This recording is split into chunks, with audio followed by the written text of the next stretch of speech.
जय श्री राम मेरे तुला राशि के प्यारे जातक जातिका, बहुत स्वागत है आपका आपके अपने बेहद खास कार्यक्रम में। मैं हूं आपके साथ आपका अपना डॉक्टर राज मिश्रा।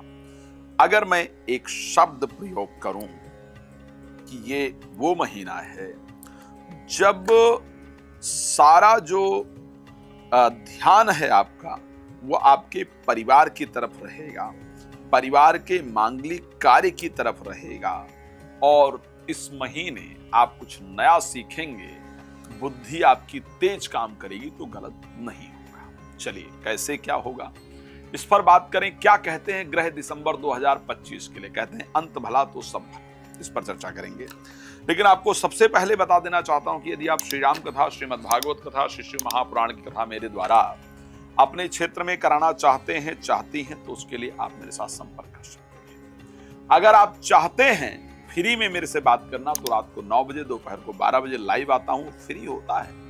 बाकी पहले या बाद में बात करने के लिए कॉल अपॉइंटमेंट लेकर के मेरे साथ कनेक्ट हो सकते हैं। राशि तुला, स्वामी शुक्र, और शुक्र का गोचर वृश्चिक राशि में और फिर शुक्र का गोचर होगा धनु राशि में। यानी अगर मैं दो बातें कहूं कि एक समय तारीख 20 तक आप अपने परिवार को लेकर के, ध्यान रखिएगा, अपने परिवार को लेकर के विचार करेंगे, अपने परिवार में आने वाली समस्याओं को दूर करने का प्रयास करेंगे, परिवार के साथ समय व्यतीत करेंगे और इन्वेस्टमेंट का प्रयास जरूर करेंगे। लेकिन आपको एक राय दूंगा, क्योंकि शुक्र 12 तारीख को अस्त हो जाएंगे जो आपकी राशि के स्वामी हैं। 12 तारीख को शुक्र के अस्त होने के कारण ये ध्यान रखिएगा कि 12 तारीख के बाद कोई भी इन्वेस्टमेंट वगैरह प्लीज नहीं कीजिएगा। इन्वेस्टमेंट करेंगे तो आपके लिए प्रॉब्लम होगी। अपने हेल्थ का प्रॉपर ध्यान रखिएगा, लापरवाही नहीं कीजिएगा, नहीं तो आपको प्रॉब्लम का सामना करना पड़ेगा। जो कुछ मैं कह रहा हूं ना, ये ध्यान रखिए, मैं बहुत रिसर्च के बाद आता हूं राशिफल को लेकर, तो उसको लाइटली नहीं लीजिएगा, सीरियसली लीजिएगा प्लीज। तो ऐसे कंडीशन में तारीख 12 के बाद जब शुक्र अस्त हो जाएंगे तो ऐसे परिस्थिति के अंतर्गत आपको सावधान रहना होगा, आपको ध्यान रखना होगा अपनी हेल्थ को लेकर के, आपको ध्यान रखना होगा अपने प्रोफेशनल लाइफ को लेकर के, आपको ध्यान रखना होगा किसी भी काम को जल्दबाजी में नहीं करें। ठीक है, अब चलिए अगर हम चर्चा करें कि भाई और क्या खास रहने वाला है, तो ऐसे परिस्थिति में तारीख 20 के बाद आपको तैयार रहना होगा बहुत सारी यात्राओं के लिए, बहुत सारे भाग दौड़ के लिए। अगर मैं सबसे ज्यादा इन्वेस्टमेंट करते हुए देख पाऊं तो मैं ये कह सकता हूं वो तुला राशि के लोग होंगे जो दिसंबर में सबसे अधिक इन्वेस्टमेंट करेंगे। मैं एक बात और कहना चाहता हूं, पूरे वर्ष में, पूरे साल की अगर जितनी बात की जाए, जितना आपने इन्वेस्टमेंट नहीं किया होगा उतना इन्वेस्टमेंट आप 2025 के दिसंबर महीने में करने वाले हैं या करने वाली हैं। इस प्रकार की परिस्थिति आपकी राशि क्लियरली दर्शाती है और ये होगा।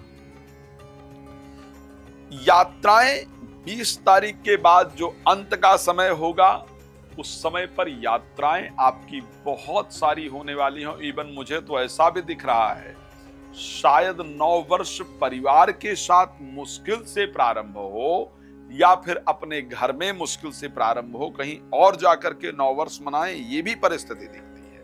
लेकिन एक बहुत इंपॉर्टेंट पार्ट, ऋषि पाराशर ने एक शब्द कहा कि अगर बुध आपकी राशि में गोचर करने बैठ जाए, यदि बुध आपकी राशि में गोचर करने बैठ जाए तो ऐसा आदमी विद्वान हो जाता है, नॉलेजेबल हो जाता है। तो ये महीना वो महीना है जब आप बुद्धिमान होंगे, जब आप विद्वान होंगे, जब आप नॉलेजेबल होंगे, जब आप जो प्रयास कर रहे होंगे उसका रिजल्ट आपको मिल रहा होगा। तो ये संयोग भी अच्छा है। बुध जब सेकंड हाउस में गोचर करते हैं तो वक्ता बना देते हैं। यानी 5 तारीख के बाद यदि कोई इंटरव्यू इत्यादि आप देने जाएंगे तो उसमें आपको सफलता की प्राप्ति होगी। बुध आपके भागेश हैं, 3rd हाउस में गोचर करते हैं तो फिर यात्राएं कराते हैं। तो यात्रा के लिए मैंने पहले ही बोल दिया है। 4th भाव में गोचर करते हैं तो भाग्यवान बनाते हैं और आपके 4th तक पहुंचने वाले हैं तो आप भाग्यवान होंगे। तो मैं ये कह सकता हूं कि ये महीना पूरी तरीके से आपके जीवन को परिवर्तित करने का एक शानदार समय रहने वाला है। लेकिन क्या सब कुछ अच्छा ही होगा, ये जानना बहुत जरूरी होता है। और वो इम्पोर्टेंट है कि अपने एजुकेशन पर, अपने संतान पर और अपने मित्रता पर आपको ध्यान रखना होगा। ये 3 क्षेत्र हैं जहां से आपको दिसंबर 2025 में प्रॉब्लम का सामना करना पड़ेगा। ये 3 क्षेत्र हैं जहां से आपको उलझनों का सामना करना पड़े। ये कंडीशन आपकी राशि के अंतर्गत पूरी तरीके से नजर आती है। तो कृपया बी केयरफुल, सावधान रहने की आवश्यकता इस राशि में रहेगी। अगर मैं बात करूं ओवरऑल स्वास्थ्य कैसा है, मैं हेल्थ वाइज शानदार परिस्थिति देख पा रहा हूं। स्वास्थ्य को लेकर के 2025 आपका बेहतर रहेगा। दिसंबर का महीना, शुक्र जब अस्त होंगे 12 तारीख को, तो थोड़ा ध्यान रखना होगा, लापरवाही नहीं। बट ओवरऑल स्वास्थ्य को लेकर मैं अच्छी कंडीशन देख पा रहा हूं। पैसे की क्या परिस्थिति होगी, पैसे को लेकर मंगल स्वग्रही गोचर करेंगे धन भाव में, लाभेश खुद धन भाव में गोचर करेंगे और उसके साथ धनु में जाएंगे तो 3rd हाउस में आ जाएंगे। तो पैसे को लेकर के भी परिस्थिति दिसंबर में अच्छी दिख रही है। एजुकेशन को लेकर के कैसा रहेगा, एजुकेशन, संतान, प्रेम संबंध, इसको लेकर के आपको सावधान रहना होगा, ध्यान रखना होगा। इसको लेकर के अगर सावधानी हटी तो दुर्घटना घटेगी, इसमें कोई दो राय नहीं है। विवाह को लेकर के क्या होगा, विवाह की परिस्थिति के लिए समय अच्छा है। भगवान की कृपा से विवाह इत्यादि के संयोग बनेंगे, रिश्ते आएंगे और बात भी बनेगी और विवाह होने का योग भी निश्चित रूप से बनेगा।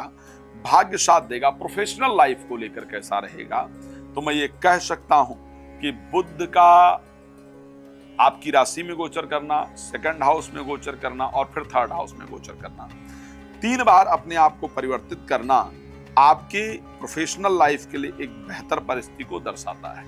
तो मैं ये ओवरऑल अगर कहूं तो मैं ये कह सकता हूं कि 2025 दिसंबर महीना आपके लिए बहुत सुंदर होगा। भगवान की कृपा बनी रहेगी, आपका जीवन सुंदर हो, इसी शुभकामना के साथ इस कार्यक्रम को देते हैं विराम। रात को 9 बजे, दोपहर को 12 बजे लाइव आता हूं। आप जुड़िए मेरे साथ, जानिए अपने बारे में सब कुछ। भगवान आपको प्रसन्न रखें, इसी शुभकामना के साथ। जय श्री राम।